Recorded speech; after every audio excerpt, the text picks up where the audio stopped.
With the discovery of water on the moon and distant planets, the possibility of colonization suddenly becomes much more viable. Oxygen can be extracted from the water to be used in domed habitats on planets with minimal atmosphere. And water is one of the principal ingredients of rocket fuel.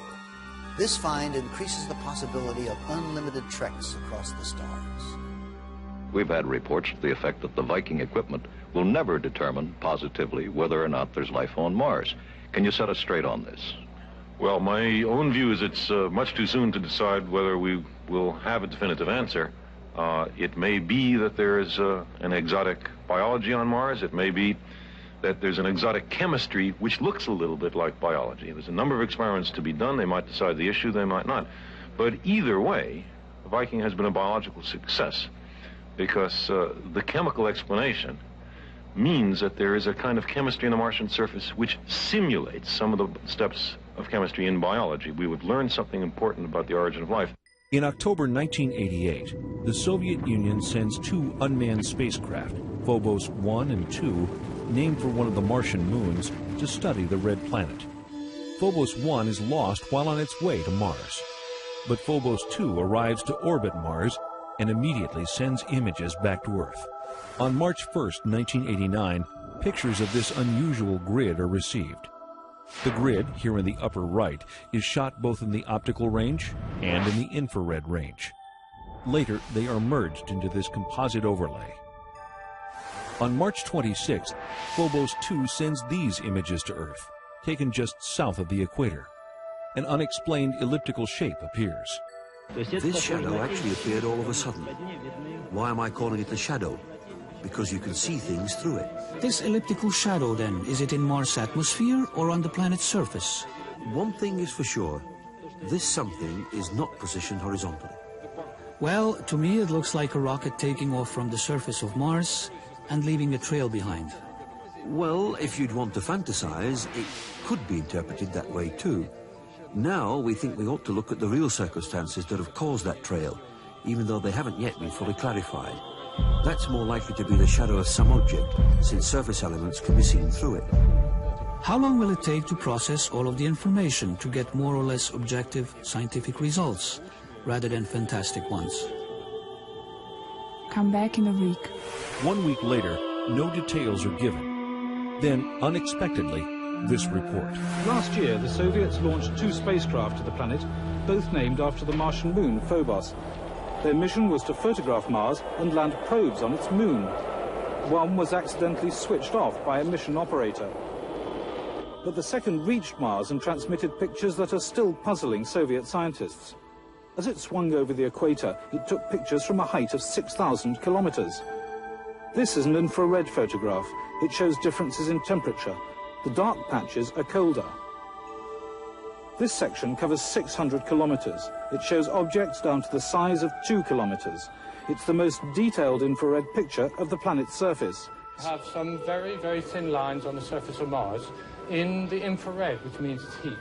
It's not visible, it's heat. You could see it through clouds if you wanted to. These have a resolution, these have a width, I would guess, of 3 or 4 kilometers wide. Now, in answer to the question of what it is, I certainly don't know, and the Russians aren't telling us.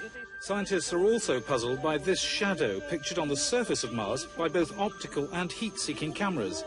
They're convinced it's a shadow because they can see objects on the surface beneath. But a shadow of what?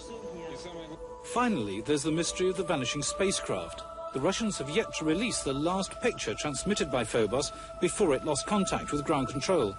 But the Russians have said that it shows an object coming towards the spacecraft, an object which, in their words, should not have been there. The spacecraft was circling Mars, coming into the same orbit as the moons of Mars. And the last picture, they got halfway through it, and they saw something there which shouldn't be there.